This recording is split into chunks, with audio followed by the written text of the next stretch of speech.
ಮಂಗಳೂರು ಕುಡ್ಲ ಅಂದರೆ ಆ ಥರ ಹೆಮ್ಮೆ. ಅಯ್ಯೋಯ್ಯೋ ತುಳುವವ್ರ ಬಗ್ಗೆ ಮಾತಾಡ್ಬೇಕಾದ್ರೆ ಆ ಮುಖ ಅರಳೋಗ್ತಾ ಇತ್ತು, ಕಣ್ಣು ಇಷ್ಟು ಫಳ ಅಂತ ಹೊಳೆಯೋದು ಕೊರಗಜ್ಜಿನ ಬಗ್ಗೆ ಮಾತಾಡಬೇಕಾದ್ರೆ. So she was a celebration. But ಸ್ನೇಹಿತರ ಜೊತೆ ಇದ್ದಾಗ, ಫ್ಯಾಮಿಲಿ ಜೊತೆ ಇದ್ದಾಗ ಭಾಳ ತರಲೆ, ಭಾಳ ಅಂದರೆ ತೀವ್ರತೆ, ಅಷ್ಟೊಂದು ತರಲೆಗಳು ಮಾಡೋದು.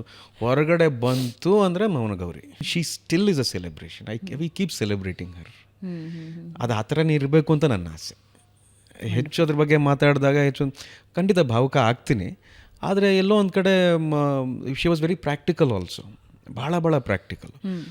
ಮತ್ತು ಅವಳು ನೆನಪಾದಾಗಲೇ ನಾನು ಸ್ವಲ್ಪ ಅದನ್ನು ಕಡಿಮೆ ಆಗುತ್ತೆ. ಓಕೆ, ಇಲ್ಲಿ ಕಣ್ಣೀರು ಹಾಕೋದು ಬೇಡ. ಯಾವಾಗಲಾರು ನನಗೆ ಅಳಬೇಕು ಅನ್ಸೆ ನಾನು ಖಂಡಿತ ಅಳ್ತೀನಮ್ಮ. ನಾನು ನಿಜವಾಗ್ಲೂ ಅಳಬೇಕು ಅಂತ ಅನ್ಸಿದ್ರೆ ಒಂದು ಕಡೆ ಎಲ್ಲ ಕೂತಾಗ ಯಾವುದೋ ಒಂದು ಸಂದರ್ಭ ನನಗೆ ಅಳು ಬಂದು ನಾನು ಹತ್ಬಿಡ್ತೀನಿ. I want to embrace that feeling. ಅದೊಂದ್ಸಲ ಒಂದ್ಸಲ ನಮ್ಮಲ್ಲಿ ಏನಂತಾರೆ, ಒಂದ್ಸಲ ನಮ್ಮನ್ನು ಆವರಿಸ್ಕೊಂಡು ಹೋಗಬೇಕು. ಆವಾಗಲೇ ಅದ್ರ ಬೆಲೆ ನಮಗೆ ಗೊತ್ತಾಗೋದು.